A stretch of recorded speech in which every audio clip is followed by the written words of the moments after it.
Today, I want to talk about something really interesting about human psychologies and relationships.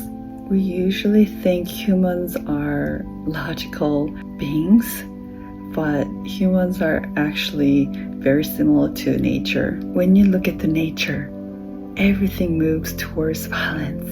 If day continues too long, night comes. If summer becomes too extreme, winter follows. If you inhale, you eventually have to exhale. If the heart contrasts, it also has to relax. And interestingly, the human mind works the same way. Carl Jung believed that opposite energies always exist inside the human beings at the same time. I agree that, for example, logic and emotion, freedom and stability, responsibility and desire, and strength and vulnerability, independence and the desire to be loved, all of these coexist inside us. But many people try to live using only one side. Like, I have to be strong, I have to be nice, I have to be responsible, I shouldn't be emotional, things like that. But the unconscious mind keeps holding the opposite side deep inside. That's why Carl Jung said extremes eventually turn into their opposite. He called this an antiodromia. Simply put, too much control eventually leads to collapse. Too much suppression eventually leads to explosion. And too much logic eventually leads to emotional overflow. Too much self-sacrifice eventually turns into a searching for the self again, because the human psyche is always trying to restore balance. For example, someone can spend their whole life living only through responsibility, taking care of family, working consistently, playing roles, suppressing emotions just to keep everything together. From the outside, they may look very mature and stable, but inside them also exists the desire to feel free, the desire to feel alive again, the desire to exist as themselves. And when those parts are ignored for too long, the unconscious mind eventually starts asking, where did I go? And suddenly, things begin to appear.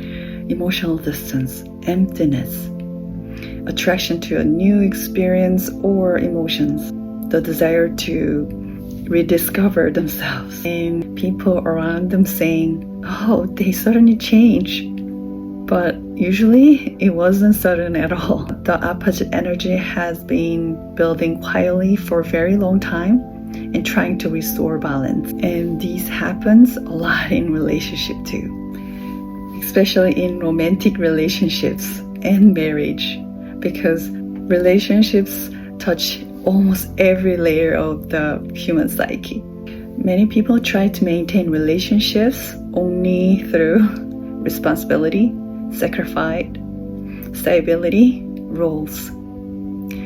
Of course, these things matter, but when that's all a relationship becomes, it can slowly lose its sense of aliveness, because humans are not machines built only to perform roles.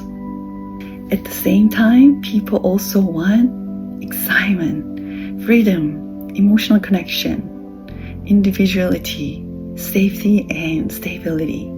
So when a relationship stays trapped in only one type of energy for too long, the opposite energy begins to rise from the unconscious. For example, too much responsibility, craving freedom. Too much sacrifice, needing self-protection. Too much stability, craving new stimulation.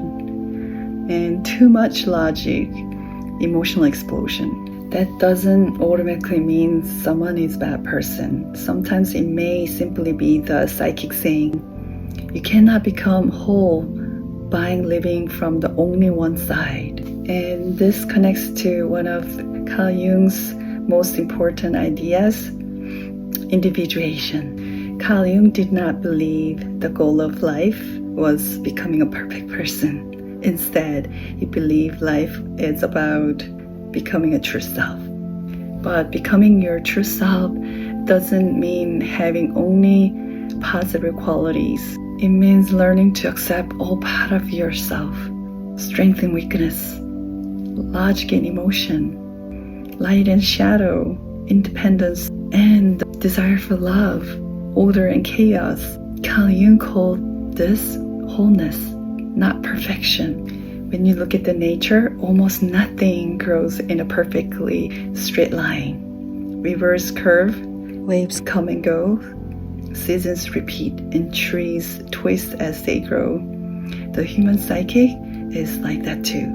Maybe being alive isn't about being perfectly controlled all the time. Maybe it's about moving, breaking, adjusting, and learning, and finding balance again. And sometimes pain doesn't come to destroying us. Sometimes it comes to reconnect us with the parts of ourselves we lost along the way. Too much strength teaches softness.